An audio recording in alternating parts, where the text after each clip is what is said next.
자, 안녕하세요. 안녕하세요. 네. 자, 보건행정 담당하고 있는 김희영입니다. 저한테는 자식이 둘이 있어요. 자, 한 명은 되게 잘생겼거든요. 그래서 되게 잘 나가고요. 그래서 사람들이 되게 좋아를 합니다. 칭찬도 되게 잘하고, 그 다음에 그 아이의 근황도 저한테 잘 알려줘요. 그래서 제가 알고 있는 공중보건이 그렇습니다. 그죠? 자, 또 한 아이는 되게 무뚝뚝하게 생겼어요. 표정도 없고요. 그다음에 험악하게 생겨서 사람들이 싫어라 합니다. 그죠? 그리고 어떤 때는 아예 관심도 없어. 그 아이가 누구냐면 보건행정이에요. 그죠? 그래서 그런지, 그러니까 애미 된 저로서는 너무 속상한 거예요. 왜? 보건행정이 굉장히 착하거든요. 그리고 믿음직스럽거든요. 그런데도 불구하고 여러분들은 보건행정을 엄청 싫어하세요. 그리고 어렵다 그러고 아예 쳐다보지도 않고 이렇거든요. 근데 그 아이를 한번 알면 진짜 오래가는 아이예요. 그리고 어느 정도 궤도에 오르면 실력이 이게 흔들리지 않는 아이다. 그래서 현장에 가면 좋은 점수를 받을 수 있는 아이가 보건행정이다 라고 보시면 되고요. 혹시 보건행정 공부하신 분은 아실 거예요. 링크핀 조직이라고 들어는 보셨죠? 링크핀 조직, 이런 조직이 있었어요. 그래서 이 사람은 위 조직에서는 부하이지만 밑에 조직에서는 나름대로 리더다. 그래서 요 중간에 있는 사람은 굉장히 큰 역할을 한다.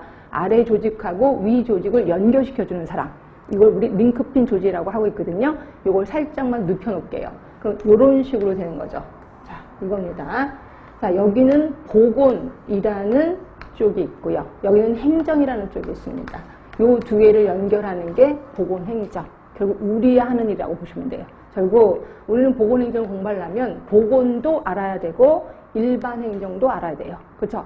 근데 여러분들이 전공이라면 괜찮아. 보건은 아닌 거니까 행정만 하면 되겠다. 근데 여러분 중에서는 전공이 아니신 분이 꽤나 있을 거예요. 그래서 저는 보건도 모르고 행정도 몰라요. 그래서 어려워진다라고 보시면 될 것 같고요.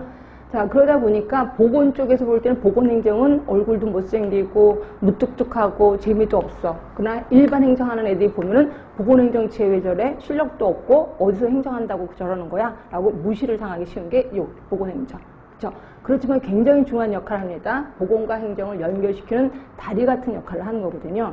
제가 왜 이 얘기를 하냐면 저는 보건소에서 7급으로 근무를 했었거든요. 10년 동안 근무를 했었는데 그때 당시에는 저도 행정을 했었는데 맨날 그 일반 행정, 결국 구청에서 회의하라고 오라고 그래요. 이만한 수첩을 들고 가요.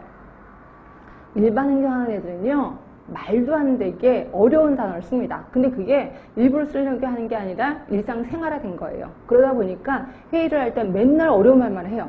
그렇죠? 분명히 한국말은 한국말인데 듣지를 못 들었던 얘기야. 그럼 저는 일일이 그걸 다 썼어요. 말던 다 썼는데 어느 날 하루 그 일반 행정하는 아이가 우연찮게 제 노트를 본 거예요. 그들이 코가 막 배꼽을 잡고 웃더니 이런 것도 썼어? 바보 아니야? 그래서 막 그게 크게 웃는 거예요. 저 너무너무 화가 나갖고요. 그래서 그 자리에서 바로 석사 보건행정을 제가 한 겁니다. 너무 화가 나갖고.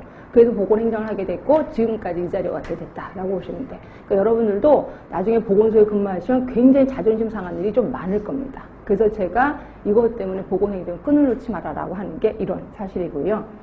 자, 우리 여러분들 이제 연애를 좀 해보셨을 거예요. 그래서 이제 낯선 남자, 낯선 여자를 딱 만났을 때, 자, 처음 만났을 때, 저 사람 왜 저러지? 사고방식이 이상한데? 예, 처음에 그렇게 시작합니다. 근데 시간이 흐르면 흐르고 자꾸 만나고 하면 어느새, 다 모든 걸 이해하게 되는 거죠.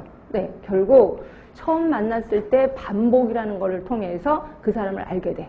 그래서 이런 거 똑같이 보건행정도 반복을 해야 된다. 예, 반복을 해야만이 살아남는 길이다라고 생각하시면 돼요. 그래서 저는 수업을 반복을 하겠습니다. 여러분이 귀가 막 지겨울 정도로 반복을 하겠습니다.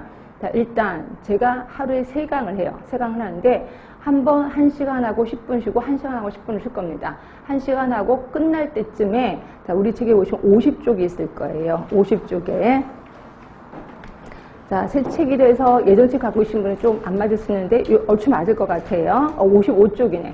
55쪽에 보시면 파이널 테스트라고 해서 실력 점검 문제, 일명 제가 가로놓기가 있습니다. 그래서 제가 한 1시간 정도 수업하고 한 5분 정도 남겨놓고 요거를 할 거예요. 그러니까 요거는 1시간 내내 배웠던 거를 꼭 중요한 단어들을 외워야 된다. 그래서 가로놓기를 한 겁니다. 그래서 요번에 합격수기에 보니까 한 분은 요걸 아예 복사를 하셨대요. 복사를 해서 여기에 필요한 거 더 쓰고 그 다음에 이걸 갖고 계속 외웠다고 얘기를 하더라고요. 아주 좋은 현상입니다.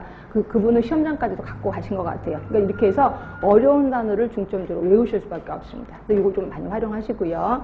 자, 그리고 나서 오늘 수업이 끝나면 그 일주일 분량, 다음 주에 한 번 또 만나잖아. 우리 일주일에 한 번씩 만나니까 이게 일주일 분량이에요. 그럼 여러분들은 집에 가셔서 일주일로 나눠서 이걸 매번 공부를 하는 겁니다. 공부를 할 때도 오늘은 예를 들어 14쪽을 공부했어.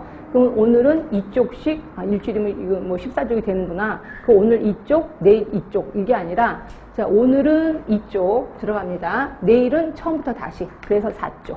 그 다음날 또 다시 처음부터 6쪽. 이런 식으로 하시는 겁니다. 그래서 일주일이 다 지나고 나면 맨 앞에는 딱 찔러도 뭐 답이 나올 수 있게끔. 예, 이런 식으로 공부를 하셔서 그래서 오시면 그 다음에 제가 이제 쪽지 시험을 갖고 올 겁니다.